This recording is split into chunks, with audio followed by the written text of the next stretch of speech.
what we talking about, guys?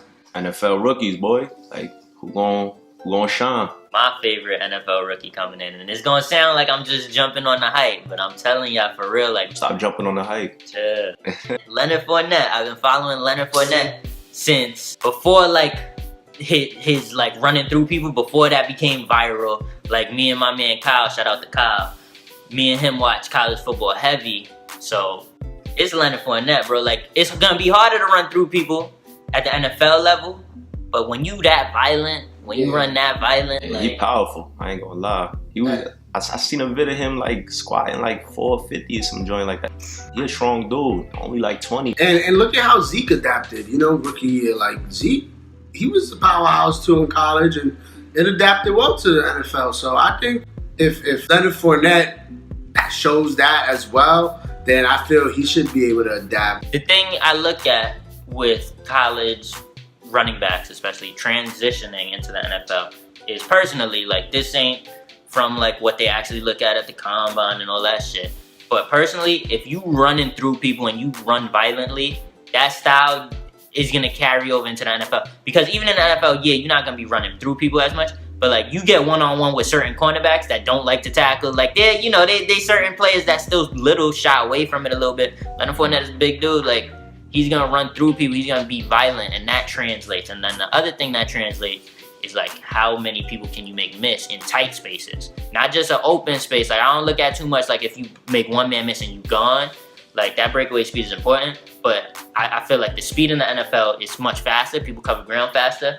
So it just making one person miss and going, it's not gonna happen. Sometimes it's a swarm. You gotta make multiple people miss. So those are two things I look at. Fournette has the first of those things, which is being a violent runner and running through people. And he can make, he don't make people miss all the time because he's more likely to run through you, but you can do both. And he could catch, and that's a very underrated skill as well. People are like surprised that he's catching more than they thought. Like, he got hands. I don't know, bro. I can't give it to a running back. I think it's gonna go to like a receiver or a quarterback. I got, or maybe even a tight end. I got a couple names in my mind. I got Evan Engram, got Mike Williams, and I got what's the dude from Washington, John Ross, right? John Ross. Went to the Bengals. Oh, from Washington, went to the Bengals. Okay. Yeah, like, it's just, I mean, it is a quarterback league, but they got weapons now. These quarterbacks got weapons, and that's these young boys. Like Ross, you seen his 40 time? Crazy. Yeah. Man, if you didn't see it, I mean, you could have blinked and missed it though, low key. So yeah, real talk. Throw him in the slot. You know what I mean? Make him run those deep routes. He could probably do anything, bro. Like, just number, shape, speed, and shifting. The same thing for Engram.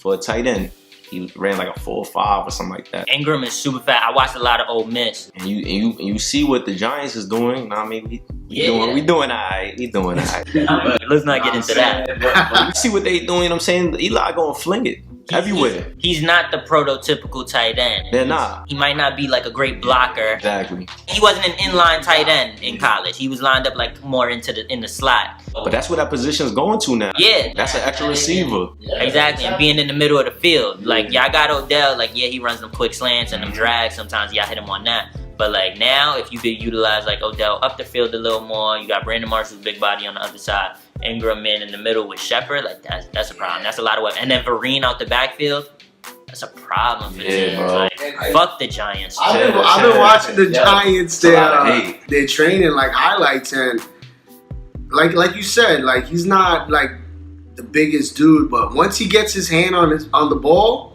you know what I'm saying? Ingram's out. Like, I seen his footwork and the way he is, even against the Giants D, which is a solid ass defense. You know what I'm saying? Like, he was out. Like, he was scoring on them. Like, he's fast for a tight end, bro. So a lot of upside there. That Giants D is alright. Stop hating over this. Let's talk about Christian McCaffrey though. That's another one. He weird Talking to me. shifty. He weird. Only because in college he was awesome in college, but with Carolina, I don't know. Like, I don't know, bro. I don't know if it's gonna translate. To be honest, like, I don't have no evidence as to why, but I don't think it's gonna work well over there. Sources, none. But the thing about McCaffrey is, we seen like he could do almost everything in college. Yeah. He punt returning, he kick returning, he run. He running the ball, catching out the backfield. He was doing everything. He's not like strong. Like, at the NFL level, running between the tackles is going to be a little harder for him. Mm-hmm. but he's so quick to like his spots and stuff like that, and explosive, like out the backfield, that like just that initial burst might get him somewhere. It might get him run into a linebacker's chest, and that might be a little hard. They just gonna have to mix it up and make him a pat. They gotta make him a weapon and utilize him well. That alone, his speed and basically being able to like have a burst to get free, like that alone has impressed people in the camp. Like other teammates have been like, "Yo, he's quick. Like you said, he gets his hands on the ball. He has that burst, that speed. Like it's very impressive, but." Who knows how it translates during real games, He's super smooth when he gets his hands on the ball too. Like a lot of, like you'll see like certain people catch a pass out the backfield, running back, and not be super fluid in like transitioning into getting upfield. Mccaffrey catches that shit and it's so smooth. He doesn't miss a beat. He doesn't like pause to catch. He's not stopping. It's like it's a motion. It's a motion. I'm just scared with the direction Carolina going. I mean, they said, I don't know if y'all heard, but they were saying that like they not gonna utilize Cam in the run game like that. I mean, they trying to protect him. That's like it's gonna be weird chemistry wise. Like I don't know. That's why I'm so iffy or skeptic about like McCaffrey over there. You could say like I want to use Cam less in the run game, but Cam is still Cam. And so just the threat of Cam in the run game is gonna make it enough. Like imagine McCaffrey coming out the backfield and then Cam with the threat that he could run. Yeah. And they drafted Curtis Samuel, who's another one. He's kind of like a running back wide receiver hybrid who got some speed too. Like they put some weapons around Cam. The only thing that I know is that statistics wise, Cam doesn't throw to his running backs out the backfield a lot. Because Cam's the type that he looks upfield, he pulls it down, he's running. Yeah. So he's gonna have to transition his game a little bit for that, and hopefully make that fit and make that work. One thing is that this is like the first time Cam, I know for sure, but the Panthers have like a promising young running back coming like. Yeah, they've had Jay Stu and D'Angelo Williams for forever. They had them forever, and then you're gonna. They're towards the end of it. Stewart's at the end of his career, basically. You could say you're gonna depend on Fozzie Whitaker. Like they did give him opportunities last year, but he's obviously not the guy that's gonna be like a super impactful player. So now you have this dude with promise. So it's like it's a different position for them to be in because like this is the first time they're like, yo, wait, we have a young prospect. He's a running back. To put him with Cam. Cam never really had somebody where he could drop back and. Yeah, I'm going to throw it to my running back because I feel like I can depend on him. You know what I mean? So, Who knows? And Jay Stu ain't dead yet. So, like, you could still have Jay Stu running between the tackles a little bit. Mix it up. You know what I'm saying? So I like what they got there. Another running back, since we're on the running backs, Dalvin Cook. Highly touted coming out. Yo. I like him. He real shifty, real quick. He remind me like of a taller Darren Sproles kind of. Like, they slammed him for like him dropping so low. I was for sure thought he was gonna be at least like a top 15. That's where the hype was. They were trying to hype him as that. Some people had him over Fournette, like not even just mocking him, but as a better running back overall. Wow. And to me, like I didn't see it at all. Like not just because I was a Fournette fan, but when I talk about the two things, either you're a violent runner and running through people, or like you're making a lot of people miss in space. He has more of the second one where he makes people miss. But he's not super shit. He's not like McCoy shifty. Like that's what I'm looking at. Like, are you McCoy, James White shifty? Are you Dion Lewis shifty? Like, there's people around you and you maneuvering that shit. He's shifty though. One cut though, like a nice cut. He could hit you with a move and then he's gone with that breakaway speed. So that's a problem. Like, I'm gonna come clean. They signed Latavius Murray, so like Cook not gonna really get the touches. That's gonna make him the most impactful. There's a lot of names though. Like this draft was super deep, so there's like names we're not even gonna mention that I got, but I'm saving those because I ain't gonna tip my hand for the fantasy draft. Talk about it.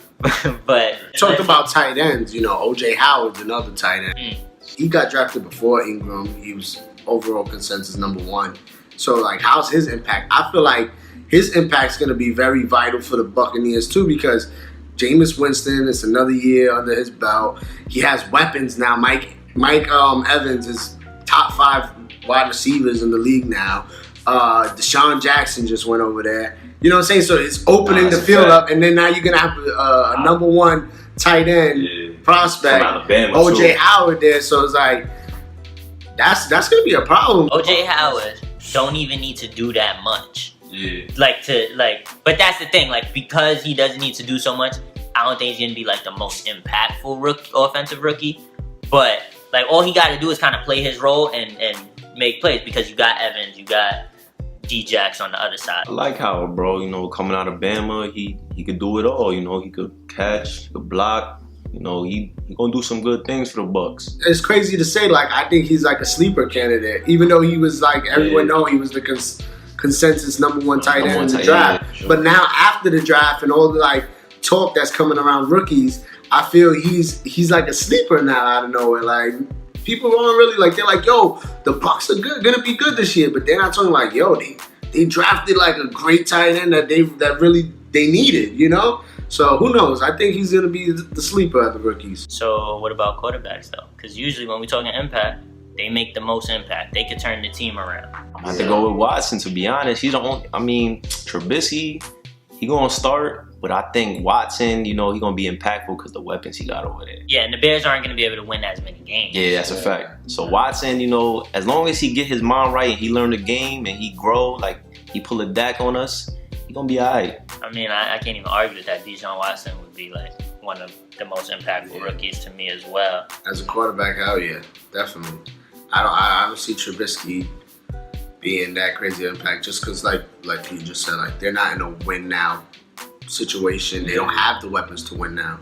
He has weapons. They've had weapons for a while. They've had that defense. They have Hopkins. They just don't got the man in the center to really control it and utilize each weapon. So let's see what he's gonna do. Like, this is a really big opportunity for him, and if he makes the most of this opportunity, people are gonna be like really praising him, especially in Texas. Like, they're gonna love this dude. Like, basically, like you said, if he dacks it up, he gonna get that Dak treatment. You know what I mean? He came from a program, a great program, Clemson. You know, he national championship two times in a row. So he understand pressure.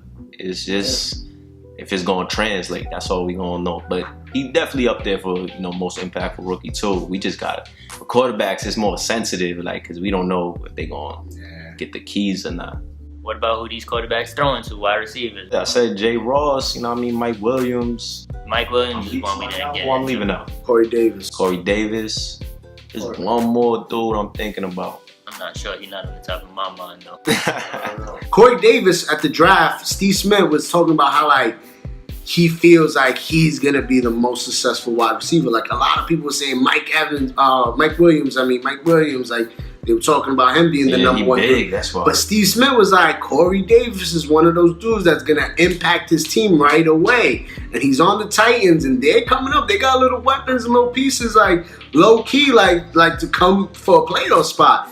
And I just feel like, you know, I want to see. I'm interested, especially after what Steve Smith said. Like, he's a big dude too. He's fast and you know, he's very smart. He said he knows how to run routes and his game's gonna adapt to the NFL. He said. Some people might not like me for the comparison, but when I seen Corey Davis a few times, he reminds me of like Josh Gordon, just that physical like specimen, that imposing specimen, but still got some speed, got power though. Not off the court. Not off the field. Not off the field. Even in his highlights, like in the highlights, like the touchdowns he was catching, he was literally like snatching them shits. Like, he was like, those are some physical catches. Like, he was in the air, like, man on him, snatch the ball. That's what Mike Williams banging do, though. Shoulders, like. That's true. The only reason he didn't get as much pub during the year is because he came from a small school. Yeah. But like, you see Mike Williams though, he's a little hurt right now, so that's the only thing. But like, healthy. Let's talk about Mike Williams. Healthy. They got a lot of weapons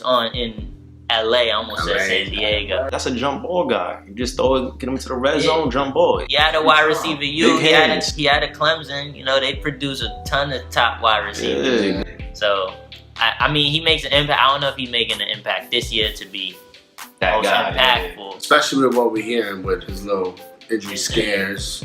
But we don't know. He might get healthy and then really turn it up. I almost forgot. I mean, since we're talking about off the field, but Joe Mixon though. If we ignore all the off the field shit, Joe Mixon is my favorite rookie running back this year because his skill set is crazy. Nah, that's a fact. So he could come in, Gio Bernard, coming off that torn ACL.